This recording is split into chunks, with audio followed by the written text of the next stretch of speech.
అభయం. అందులో మూడే విషయాలు. ఈ క్రిస్మస్ అనేది ఎలా జరిగింది, 2 ఎవరి కోసం జరిగింది, 3 ఎందుకు జరిగింది. That's all. ఈ 3 ముక్కలు చెప్పి వదిలేయబోతున్నా. ఇక లాస్ట్కి నువ్వు ఆలోచించుకో. సో వాట్, నాకేంటి, ఆ తర్వాత నీ ఇష్టం. నేను చెప్పాల్సింది 3. ఇది ఎలా జరిగింది. క్రీస్తు అవతరించటం, దేవుడు మానవుడిగా రావటం ఎలా జరిగిందంటే చారిత్రాత్మకంగా జరిగింది. హిస్టారికల్. ఎలా హిస్టారికల్? దాంట్లో ఒకటి మాట ఉన్నది. క్రీస్తు శకం, క్రీస్తు పూర్వం. చరిత్ర 2 భాగాలు చేసిండు ఈయన. ఈ క్రీస్తు శకం అంటే ఎవరు, ఈ క్రీస్తు పూర్వం అంటే ఎవరు? ఈయనే. ఎవరైతే చరిత్రను 2 భాగాలుగా చేసిండ్రో, ఎవరిని ఉద్దేశించి చరిత్ర 2 భాగాలైందో ఆయనే పుట్టిన దినం మనం ఆలోచిస్తున్నాం. క్రీస్తు శకం, క్రీస్తు పూర్వం. ఈ యేసుక్రీస్తు యొక్క జననాన్ని గురించి బైబిల్లో రాసి పెట్టింది. బైబిల్ పక్కన పెడదాం, కానీ చరిత్ర పుస్తకాలు ఏం చెప్తున్నాయి? ఆ రోజుల్లో మహా గొప్ప చరిత్రకారులు ఎవరంటే గ్రీకు సామ్రాజ్యం వారు. ఆ తర్వాత ఇంకా గొప్ప చరిత్రకారులు ఎవరంటే రోమా సామ్రాజ్యం. రోమా సామ్రాజ్యంలో కైసరు అనే చక్రవర్తి పరిపాలిస్తున్నాడు. ఎక్కడిని? రోమా రాజ్యాన్ని మాత్రం కాదు, ప్రపంచంలో ఉన్న ఆల్మోస్ట్ ఆల్ కంట్రీస్, ఆల్మోస్ట్ అన్ని దేశాలని పరిపాలిస్తున్నది రోమా సామ్రాజ్యం. ఆయన చక్రవర్తి పేరు కైసర్. గుర్తుపెట్టుకోండి. ఆయన కింద ఉన్న గవర్నర్, ఆయన పేరు పిలాతు. గవర్నర్ గారు యేసు ప్రభు గురించి అనేక విషయాలు విన్నాడు. చరిత్ర ఎన్నో రాశారు. ఏం రాశారు? ఆయన పుట్టి 30 సంవత్సరాలు అయిన తర్వాత తన పనిని ఆరంభించాడు. ఆ పనిని ఆరంభించి 3.5 సంవత్సరాలు పనిని చేశాడు. ఆ 3.5 సంవత్సరాలు ఆయన 3 విషయాలు చేశాడు. మహా గొప్ప బోధలు చేశాడు, మహా గొప్ప అద్భుతములు చేశాడు. దానికి మించిన 3వది మహా గొప్ప పాపము లేని జీవితాన్ని చూపించాడు.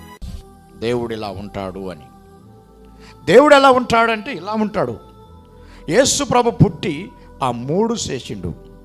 చరిత్ర చెప్తుంది 33.5 సంవత్సరాల వయసులో ఆయన్ని సిలువ వేయటానికి గవర్నర్ గారు డాక్యుమెంట్ మీద సంతకం పెట్టి ఆయన్ని సిలువకు అప్పగించాడు. అది చరిత్ర కాదా?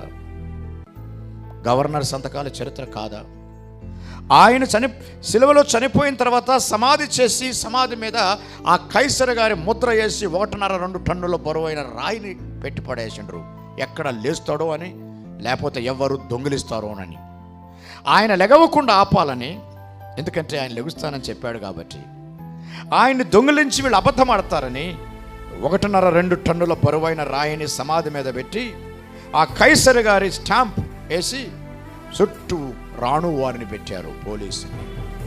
ఆయన 3వ రోజున లేచాడు. వీళ్ళని తీసుకొని అనాలండి, ఆ రాణు వారిని కాపలా పెడితే 3వ రోజున ఆయన తిరిగి లేచి 40 రోజులు అనేక మందికి కనిపించి తన మాటను నెరవేర్చుకున్నాడు. ఆయన లేచినప్పుడు ఏమైందో తెలుసా? అంత గొప్ప కార్యములు జరిగినప్పుడు డిస్టర్బెన్స్ అవుతుంది. అప్పుడు గవర్నర్ గారు ఒక ఉత్తరం రాశాడు కైసర్ గారికి. పిలాతు ఉత్తరం రాసి ఏమంటున్నాడో తెలుసా? చక్రవర్తి గారు ఈయన లెగుస్తానని చెప్పిండు, నిజంగానే లేచిండు. స్టేట్ పోలీసులు సరిపోవట్లేదు, గడబడైతుంది. దయచేసి సెంట్రల్ పోలీసు పంపించు, కొంచెం కంట్రోల్ చేసుకుంటా. మన హైదరాబాద్ కూడా అంతే కదా. When state loses is control, the central police will come. ఆ విధంగా సెంట్రల్ పోలీసుని పిలిపించుకుని ఆయన లేచిన దినాన్ని కంట్రోల్ చేసుకోవాల్సి వచ్చింది. ఇది చరిత్రాత్మకం. ఆయన లేచి వెళ్ళిపోయి మరలా వస్తానని చెప్పాడు. ఆయన మళ్ళా వస్తాడని దేశమంతా, ప్రపంచమంతా ఎదురు చూస్తుంది. దానిని 2వ రాకడ అంటారు. ఆయన క్రిస్మస్ రోజున పుట్టిన దానిని మొదటి రాకడ అంటారు.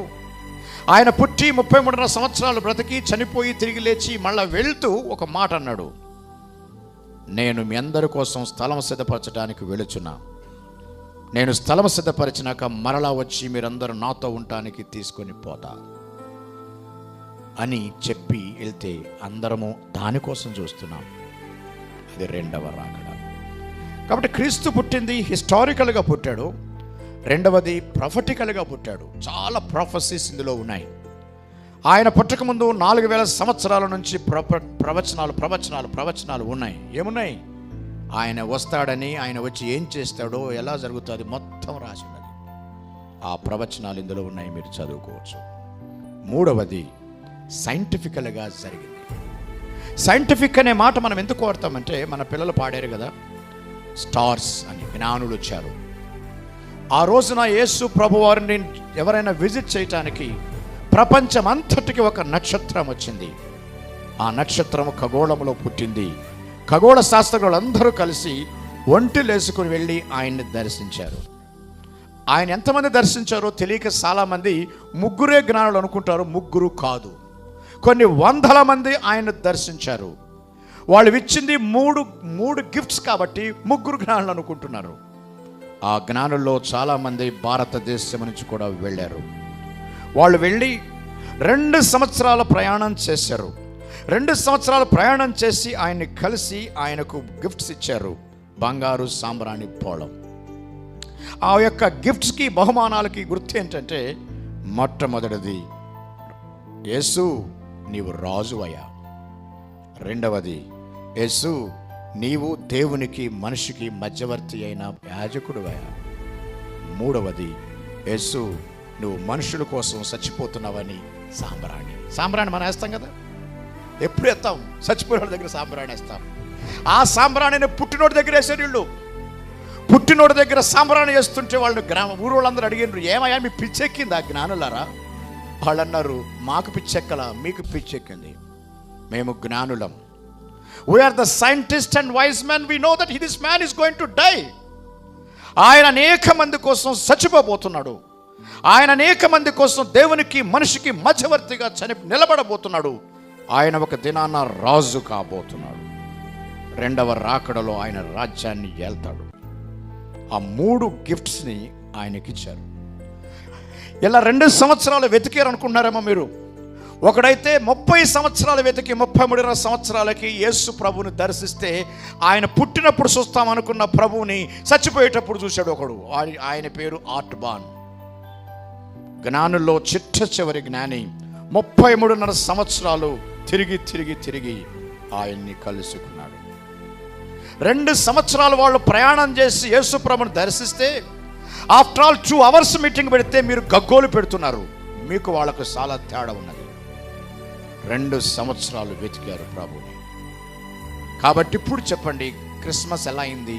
Historical, prophetical and finally scientifical. ఇప్పుడు 2వ దానికి వెళ్ళిపోతున్నాం.